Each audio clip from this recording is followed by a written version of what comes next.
Well, I hope you all had a wonderful Thanksgiving and were with your families and able to relax and do some things that were really special and fun for you and the people you care about.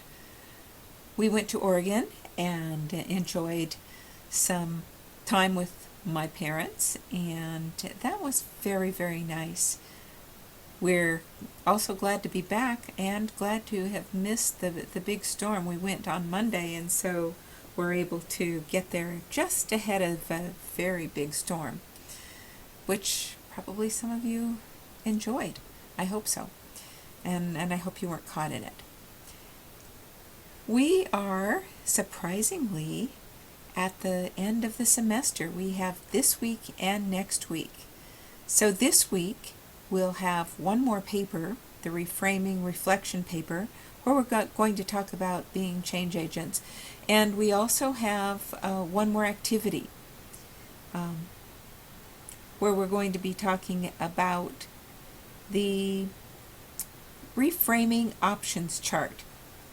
And so let's just talk about some of those things, and really let's just look back at this semester. This week, as we are improving leadership practice, we're talking about bringing it all together. We want to really synthesize and integrate the four frames. The structural frame, where we're looking at the organization and hierarchy and who reports to whom, and the policies and procedures and rules, if you will, that govern an organization. That's a lens that is very useful and very typical for looking at an organization.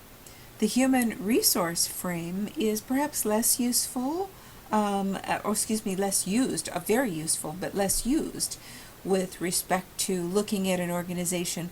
We don't often think about looking at an organization with respect to how people work together. And that's what the human resource frame is all about. For it's easy to think of the human resource frame as human resources and benefits, labor relations, and those kinds of policies.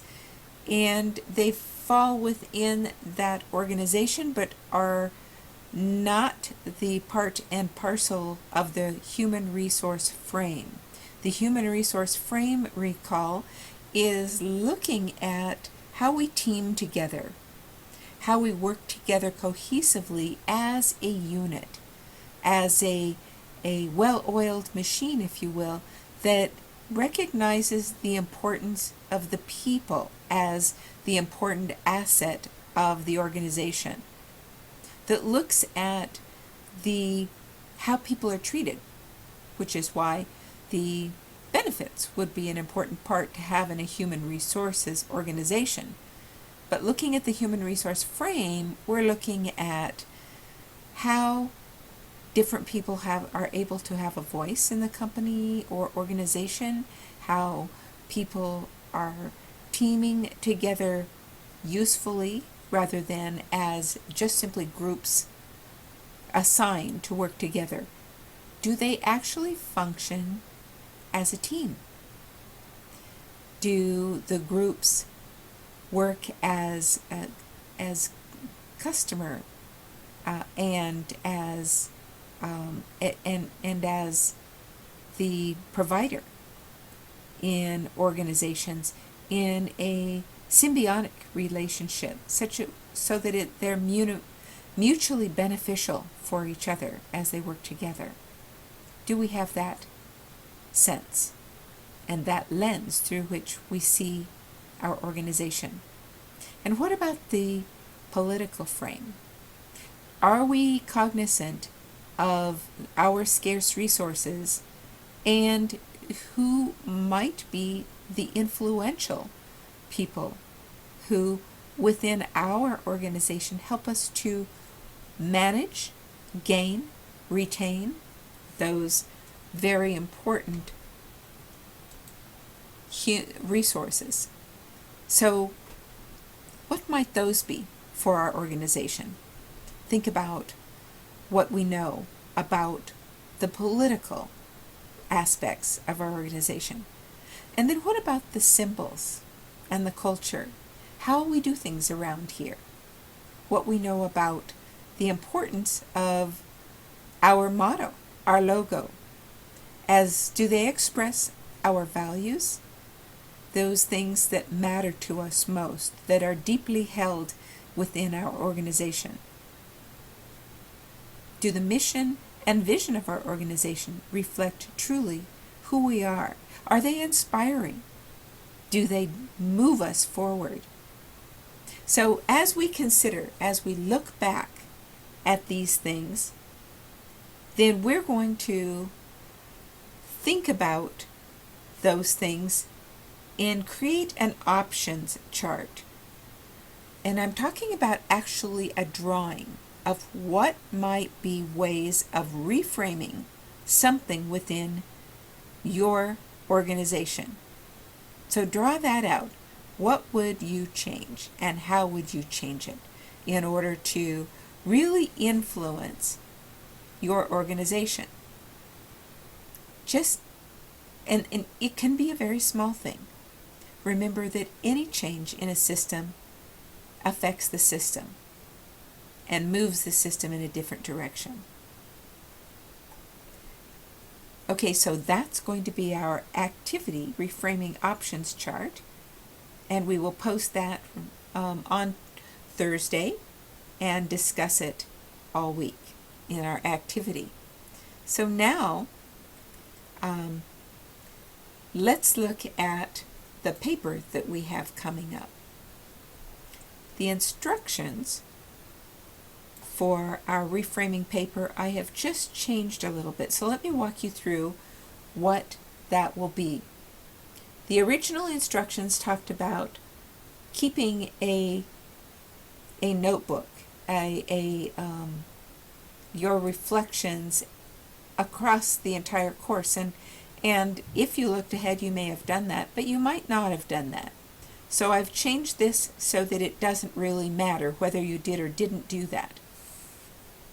So as you look back across the 4 frames and the leadership strategies used in each of these frames, then I want you to think about how you have things that you occurred to you as you thought about, talked about, maybe even our activities as you applied the various frames in your organization. So you probably had things that occurred to you, thoughts that came to you, even epiphanies and surprises.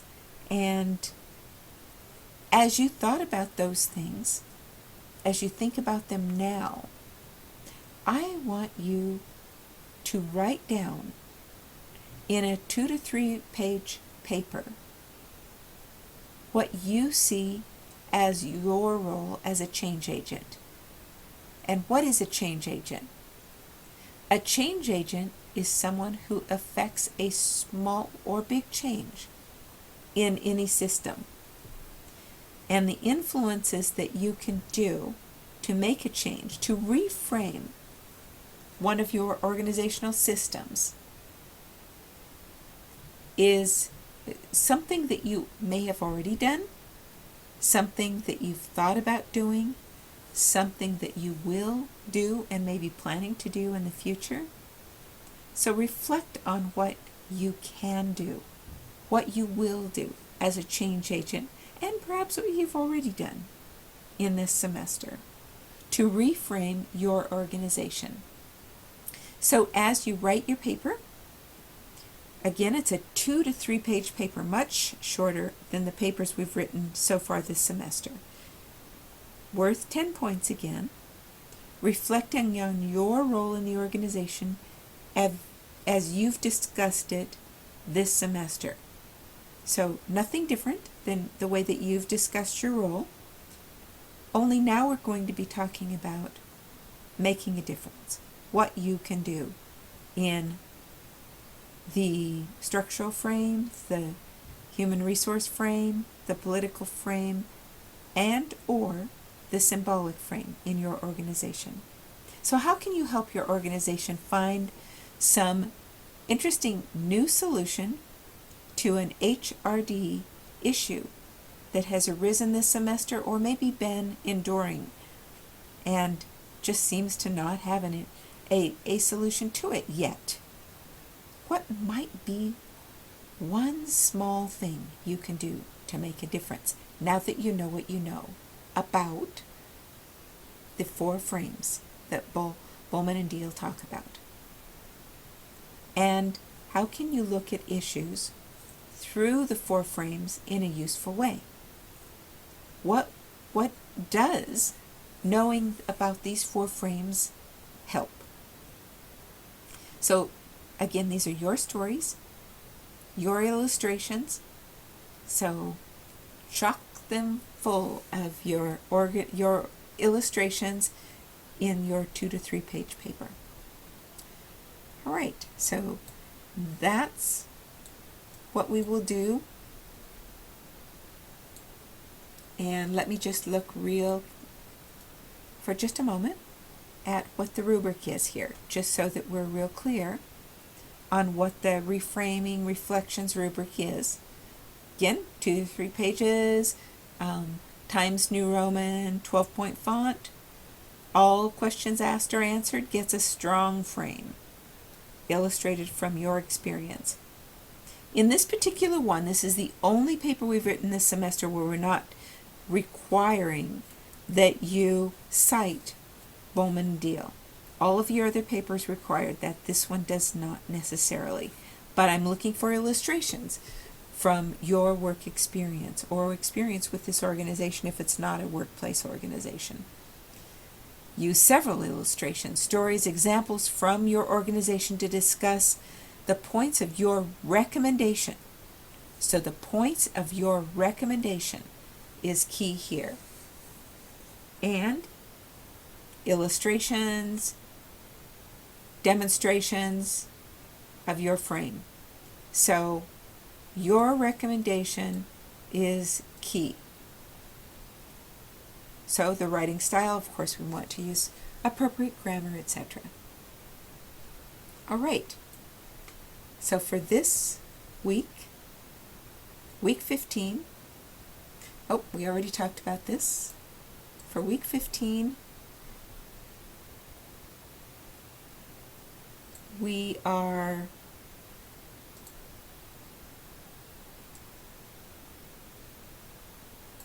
considering the frames in practice. We are bringing everything together with all of the frames. We're reading chapter 20. Our reflection paper is due a week from Monday. The Monday this week is November 30th. Next week it is December 6th. And that will enter our last week. So your paper is due the 6th. Actually, that's Sunday, isn't it? The 6th is when your paper is due. Our activity this week, again, to draw and describe a reframing options chart that compares various options to reframe your organization in an area of opportunity that you've noticed this semester. So, then go ahead and describe your activity, attaching it so that we can all see your drawing, and post your drawing of your reframing options chart. Again, options, several options. So post that by Thursday. We'll discuss it through Sunday, and you'll discuss your reaction to 2 of your classmates' postings and activities. All right, that gets us started. That's for this week, and next week, and then we conclude our class. I am thrilled with the work you've done this semester. I hope you are too, and I hope you found it applicable in your own workplace. So, let's get started on our second to the last week. Welcome back, chapter 20, and week 15.